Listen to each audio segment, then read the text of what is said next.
আমাদের মধ্যে অনেকেই রয়েছে যারা সবজি খেতে একদমই ভালোবাসে না। সবজি দিয়ে এরকম যদি একটা পকোড়া বানানো যায় তাহলে দেখবেন বাচ্চা থেকে বড় যাদেরই অপছন্দ তারা কিন্তু বেশ চেটেপুটেই খাচ্ছে। নমস্কার বন্ধুরা, নতুন একটা রেসিপিতে আপনাদের স্বাগত জানাই। আজকের রেসিপিটি হলো মুচমুচে ঝিঙের পকোড়া। ঝিঙে তো কম বেশি এখন বাড়িতে সববারই রয়েছে, তো এই ঝিঙে দিয়ে বানিয়ে ফেলুন অসাধারণ স্বাদের ঝিঙের পকোড়া। তো এটি কিভাবে করেছি চলুন সেটাই দেখাই। প্রথমে নিয়েছি একটা ঝিঙেগুলোর মুখ এবং পিছনটা ভালো করে কেটে নিচ্ছি ছুরির সাহায্যে। তারপর ঝিঙের ভালো করে খোসা ছাড়িয়ে নিয়েছি এবং ভালো করে ধুয়ে নিয়েছি। এই ঝিঙে দিয়ে করব 4টে পকোড়া।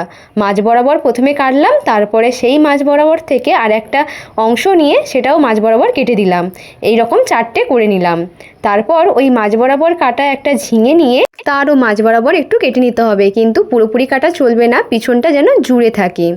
তারপর ফুল যেহেতু আমি একটা করব, যার জন্যে এই রকম 3 ভাগে করে কেটে নিলাম। দেখুন পুরোপুরি সব ঝিঙেগুলো কাটা হয়ে গেছে, কি সুন্দর দেখতে লাগছে, একদম ফুলের মতো হয়েছে। তারপর সামান্য লবণ দিয়ে এটিকে আলতো করে মাখিয়ে রেখে দিচ্ছি। এখন ব্যাটারটা রেডি করতে হবে, যার জন্যে দিলাম প্রথমে 2 টেবিল চামচ মতো বেসন, আর দিলাম 2 টেবিল চামচ মতো চাল গুঁড়ো, দিলাম স্বাদ অনুযায়ী লবণ, দিলাম হলুদ গুঁড়ো, দিলাম লঙ্কার গুঁড়ো, দিয়ে ভালো করে মিক্স করে নিচ্ছি। তারপরে দিয়ে দিলাম সামান্য একটু কালো জিরে, দেওয়ার পর এটিও ভালো করে মিক্স করে নিতে হবে। মিক্স করা হয়ে গেছে, সামান্য একটু খাওয়া সোডা বা বেকিং সোডা দিয়ে দিচ্ছি। দেওয়ার পর আরেকটু ভালো করে মিক্স করে নিচ্ছি। তারপর অল্প অল্প করে প্রথমে জল দিতে হবে। অল্প অল্প জল দেওয়ার পর ভালো করে মাখিয়ে মাখিয়ে আরও কিন্তু একটু পরিমাণ মতো জল দিতে হবে, একসঙ্গে পুরোপুরি জলটা দেবেন না। সামান্য একটু জল লাগবে, দেখুন জল দিয়ে দিয়েছি। এবারে ভালো করে একটু ফেটিয়ে নিতে হবে। ফেটিয়ে নিয়ে কিন্তু 5 মিনিট মতোই আমি রেস্টে রেখে দিয়েছি। তারপর এখানে কড়াই বসিয়ে দিয়েছি, কড়াইয়ের মধ্যে দিয়ে দিলাম সাদা তেল। তেলটা গরম হয়ে গেলেই ওই ঝিঙেগুলো যেভাবে কেটে রেখেছিলাম ওইটা ব্যাটারটার মধ্যে ভালো করে মাখিয়ে নিয়ে গরম তেলের মধ্যে দিয়ে দিতে হবে।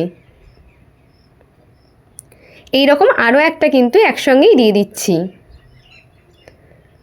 একটু সময় লাগবে ভাজতে, যেহেতু লো টু মিডিয়াম ফ্লেমেই করছি, আর যেহেতু এটি কাঁচাই ঝিঙে ছিল যার জন্যে কিন্তু একটু সময় নিয়ে ভাজতে হবে। এক পাশ ভালোভাবে ভাজা হয়ে গেলে আর এক পাশ কিন্তু উল্টে পাল্টে দিতে হবে। দেখুন প্রায় কিন্তু ভাজা হয়ে গেছে, এবারে এটি তেল থেকে তুলে নিচ্ছি। এখন একটি পাত্রে তুলে নিলাম। এই রকম করে কিন্তু আরও পকোড়াগুলো ভেজে নিতে হবে। ঝিঙে ব্যাটারের মধ্যে ভালো করে ডুবিয়ে তেলের মধ্যে ছেড়ে দিচ্ছি। এরকম উল্টে পাল্টে নিলেই কিন্তু একদম রেডি হয়ে যাচ্ছে। এক পাশ ভালোভাবে ভাজা হয়ে গেছে, আর একটু উল্টে দিলাম, আর এক পাশ ভালোভাবে ভাজার জন্যে রেখে দিলাম। দেখুন প্রায় ভাজা হয়ে গেছে, এখন তুলে নিচ্ছি। এই রকম গরম গরম মুচমুচে ঝিঙের পকোড়া খেতে দেখবেন দারুণ লাগবে। আর যাদের সবজি খেতে অপছন্দ তারাও কিন্তু বেশ চেটেপুটে খাবে। রেসিপিটি একদম ইউনিক, যদি ভালো লেগে থাকে অবশ্যই কিন্তু লাইক করার অনুরোধ রইল। আর এরকম নতুন নতুন রেসিপি পাওয়ার জন্যে অবশ্যই কিন্তু কমেন্ট, শেয়ার এবং সাবস্ক্রাইব করতেও ভুলবেন না।